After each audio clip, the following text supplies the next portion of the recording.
Olá, Cristina. Como você disse, eu vou comentar o livro do professor Ladislau Dalbor, Democracia Econômica, um passeio pelas teorias. O livro retrata como a economia pode trabalhar em favor da sociedade. A economia do tempo, do conhecimento, a economia solidária, o desenvolvimento local, a ética, a sustentabilidade, são muitos dos conceitos apresentados.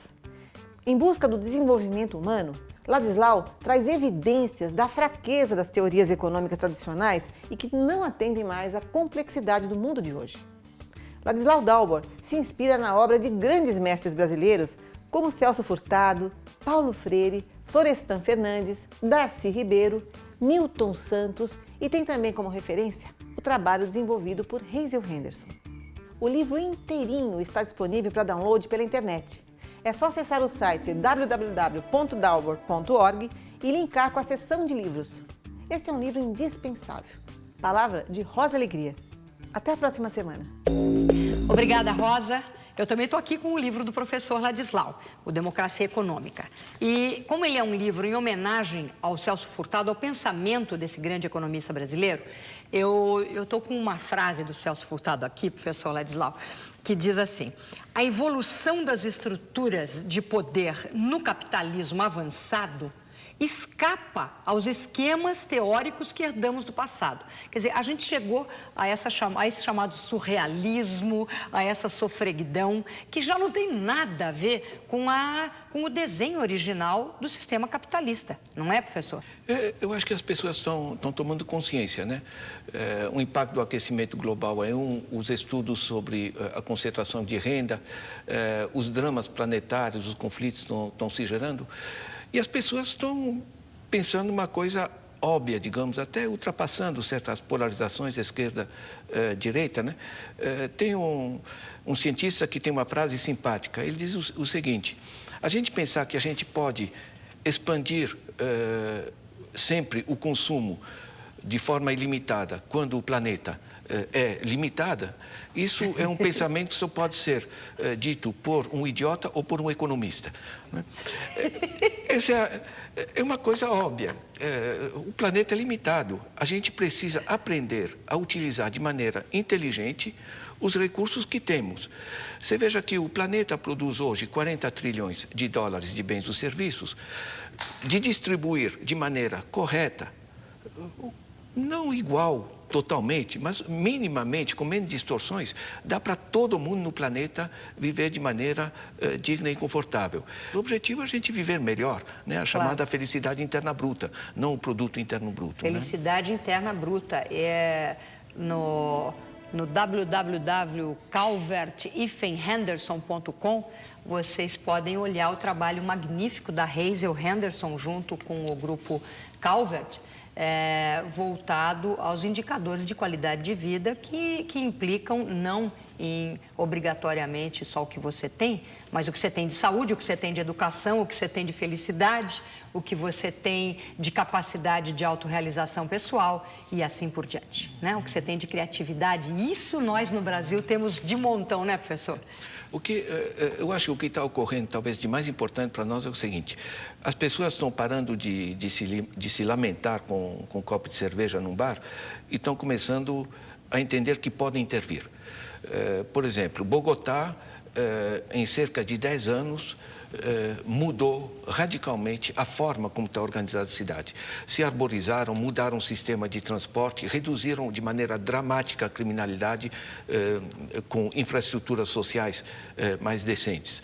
Você tem a cidade de Barcelona, que está colocando estacionamentos de bicicleta em toda a parte na cidade, bicicletas públicas. Você pega uma bicicleta aqui, você entrega ela ali, tem um cartãozinho, tem garantias, enfim, nesse processo, e funciona.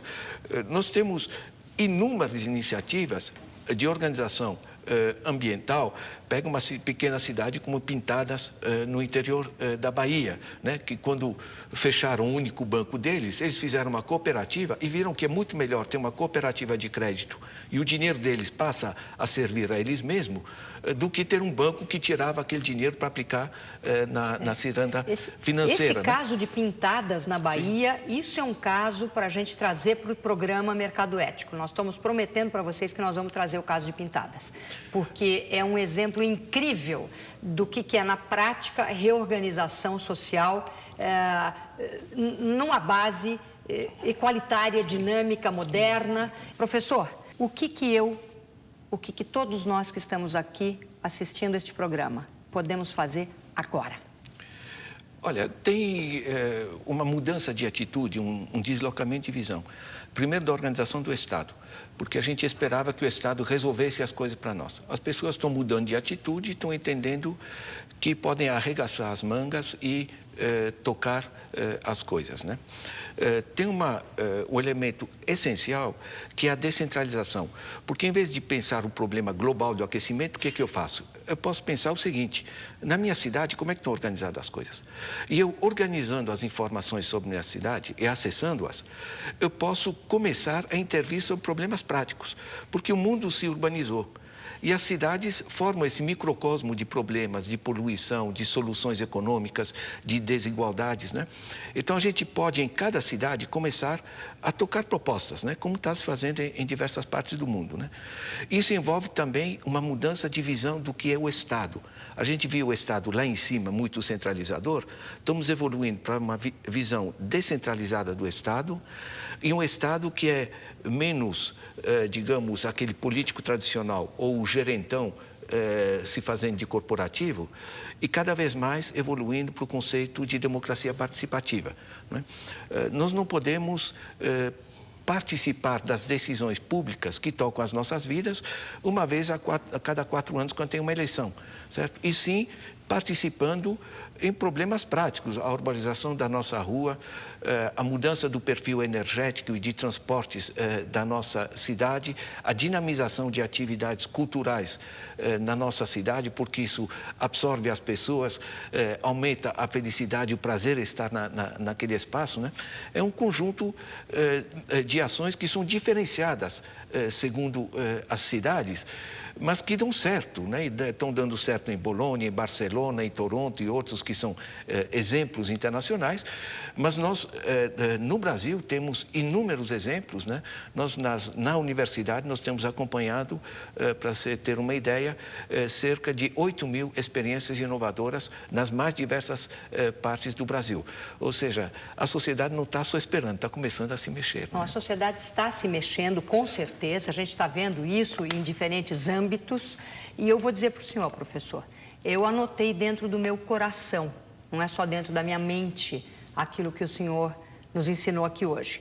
A minha primeira atitude, hoje na nossa empresa, por exemplo, nós já fazemos uma série de atividades voltadas à preservação ambiental e obviamente, à redução de emissão de carbono, mas eu vou convidar todos os condôminos do edifício onde eu moro para nós conversarmos sobre aquela comunidade.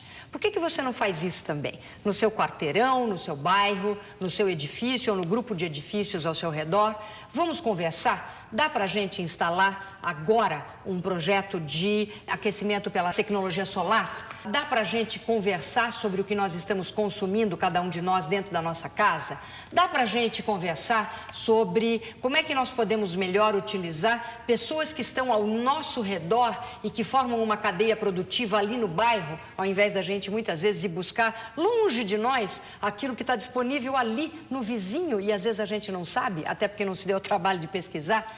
Eu vou conversar com os meus vizinhos e queria pedir para você que nos assiste, mande o seu e-mail para mercadoético@mercadoético.com.br e diga o que você está fazendo, o que você pretende fazer e o que você sabe que mais alguém está fazendo. Nós queremos compartilhar. Até a próxima.